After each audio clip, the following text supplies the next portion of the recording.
Around the 1970s, the United States was entering an era of pivotal change that developed into a better sense of political awareness. It was a time where people wanted to express themselves. The LGBT community began to campaign for equality during this time known as the gay rights movement. Many looked to fearless leaders who would lead and stand up for what they believed in. Through Harvey Milk's public openness of his sexual orientation in the political eye, he broke the barrier of social standards in politics by becoming the first person to be openly gay in a government position. Because of his impact on government response regarding homosexuality, he leaves a legacy allowing others to follow in his footsteps. Harvey Milk graduated in 1951 from the New York State College for Teachers. He then joined the U.S. Navy and served as a diving instructor in San Diego around the time of the Korean War. After being discharged for being homosexual, he moved to New York City and took on a wide range of jobs from being school teacher to Wall Street banker to associate for Broadway musicals. He was not openly gay until he later moved to San Francisco. There, he set up a camera shop on Castro Street. He was now in the heart of San Francisco's gay community. As his shop became a community meeting ground, he began to find his voice and become a leader and activist regarding gay rights. By 1973, Milk declared he would run for a spot on the San Francisco's Board of Supervisors. During his campaign, he was heavily discriminated due to his sexuality, but he never lost hope. He gained lots of attention and became known as the mayor of Castro Street because of all he did for the community. For multiple attempts, he finally won a seat on the San Francisco City County Board. January 9th, 1978, Harvey Milk became the first openly gay official to take office in the United States. Looking for soul food and a place to eat.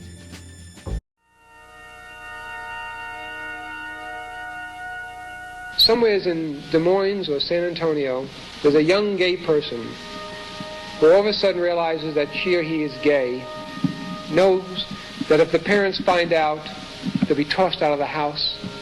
The classmates would taunt the child, and the Anita Bryans and John Briggs are doing their bit on TV, and that child had several options: staying in a closet, suicide, and then one day that child might open a paper and it says homosexual elected in San Francisco, and there are two new options. The option is to go to California,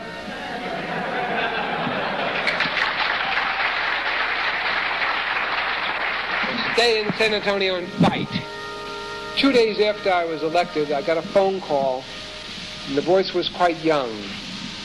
It was from Altoona, Pennsylvania, and the person said, "Thanks. And you've got to elect gay people so that that young child and the thousands upon thousands like that child know that there's hope for a better world. There's hope for a better tomorrow. Without hope, not only gays, but those blacks and the Asians and the disabled, the seniors, the us's, without hope, the us's give up. I know that you cannot live on hope alone, but without it, life is not worth living. And you've got to give them hope." Thank you very much.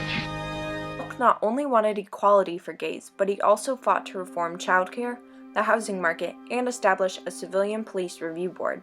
His major political achievement was the passing of a citywide gay rights ordinance that forbade discrimination on account of sexual orientation.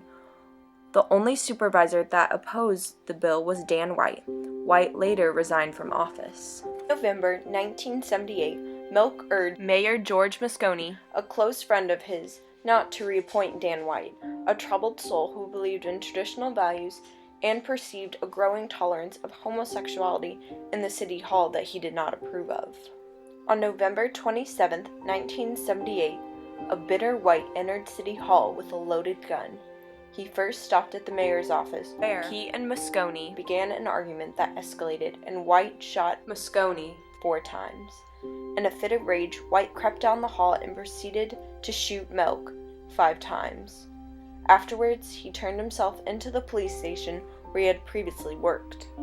In White's trial, his lawyer, Douglas R. Schmidt, used the diminished capacity defense, what is now called the Twinkie defense, blaming junk food for killing 2 innocent men. The jury only convicted him with voluntary manslaughter instead of murder. He carries 2, 3, or 4 years on each of those counts. He also could receive 2 years each for using a gun in the commission of the crime. That's our justice system. He got away with it. 8 years. If you kill a public official, especially if I did, what would I get? I'm an old lady. I won't be here very much longer. And I would not like to be here and see him walking the streets. You don't want him to get out? No. After killing 2 men, no. People were appalled by the verdict of White's trial. Riots broke out outside of City Hall, going from peaceful protests which turned violent, known as the White Night Riots. These riots were equals to the 1969 New York City Stonewall Riots.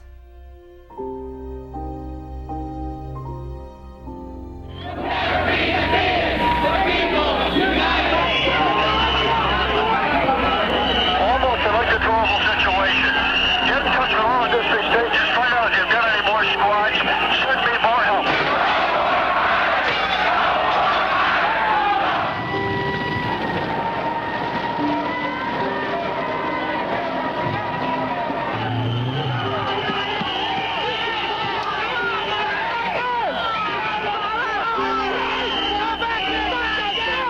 If you remember, the violence that started all this was Dan White's violence. I feel that the jury was violent this afternoon by treating Dan White in a way that nobody is ever going to believe they would have treated a black person or a gay person or someone who did not fit Dan Type's image.